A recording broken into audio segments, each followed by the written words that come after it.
Welcome back to another lesson. I want to show you a nice trick that those of you with an electronic keyboard can probably carry out. Sorry, piano players, you're out for this one. I'm going to choose a pad-like sound. So in this particular keyboard, I can layer sound, which I'm going to do. I'm going to choose like a string type of sound.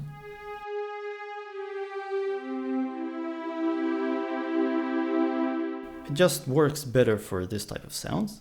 Now I'm going to layer it with a sound, a different sound. It's going to also be a string-like or pad-like sound.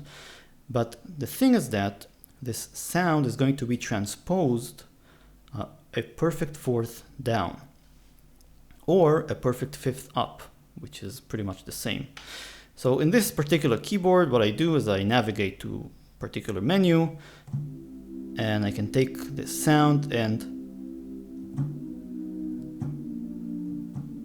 just set the amount of transposition. So now I'm playing, say, a C, but what's really coming out of the speakers is the note G. So I'm going to get out of this menu and I'm going to layer both sounds. So now both sounds are playing simultaneously, and again here I have some control over their relative volumes. Now see what happens to the sound as I slowly bring in the second transposed sound.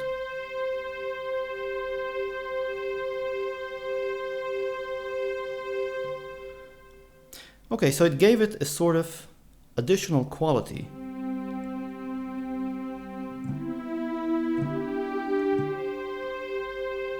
Now it turns out that if you try playing around with this sort of voicing or layered voicing, you'll find that many chord progressions that you thought you knew actually sound very different or have a very modern feel to them.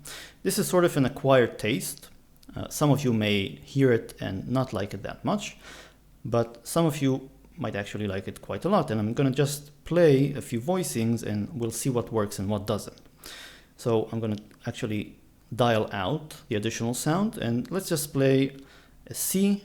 Let's play 2-5-1, a D minor to a G to a C. I'm going to bring in the additional sound and let's play it again and see how it sounds.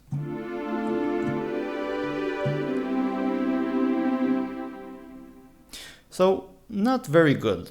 And actually this sort of layered voicing doesn't work well for traditional full major minor seventh or minor and major chords. What this really works well with is sus2 and sus4 chords. And also voicing in fifths, which I've recently discussed on this channel.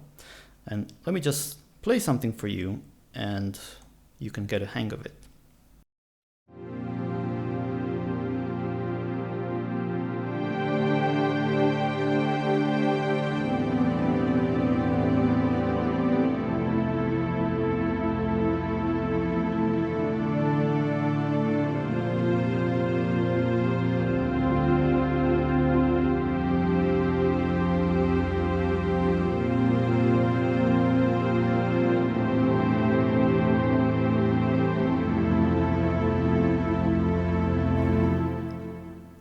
So you see how the two sounds come together.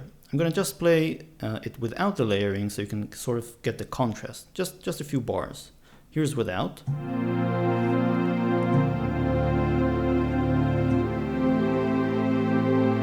Here's with.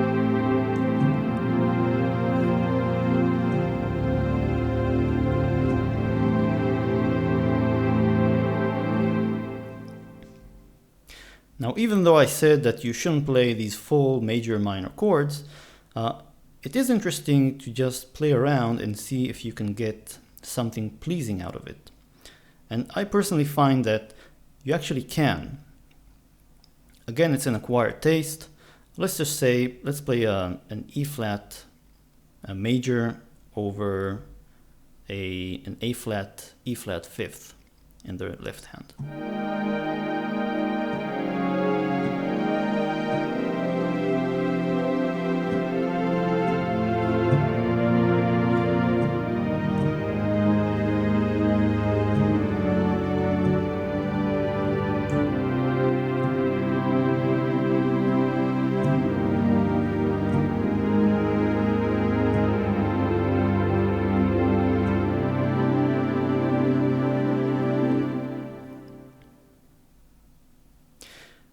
So this works well with pads, not so much with percussive instruments like piano or guitar or any of these things. It does work somewhat nicely with the synthesizer sounds. Let's see if we can switch out some sounds in this thing.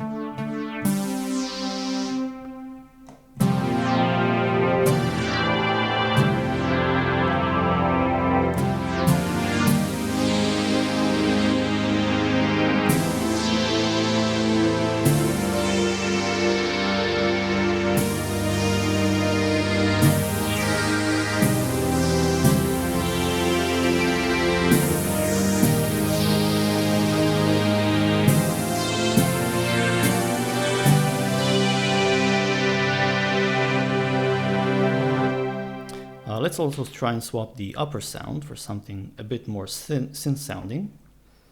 Let's see if I have something here.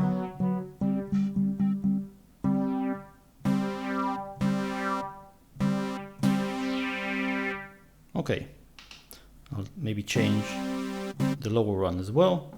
And here we have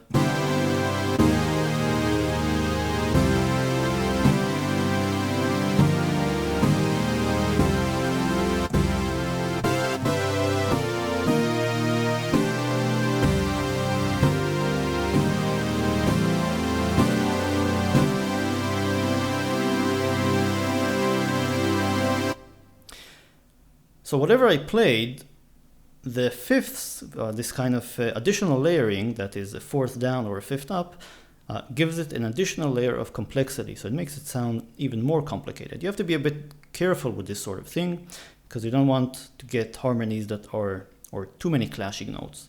But a few notes did clash in some way, and that actually sometimes makes the progression or the voicing more interesting. You want a little bit of tension. Well, depending exactly on what you're trying to play. But this is definitely an interesting sound to play around with. So I urge you, if you have this sort of capability on your keyboard, to go ahead and try and use this. That's it. I hope you've learned something new, and I'll see you next time.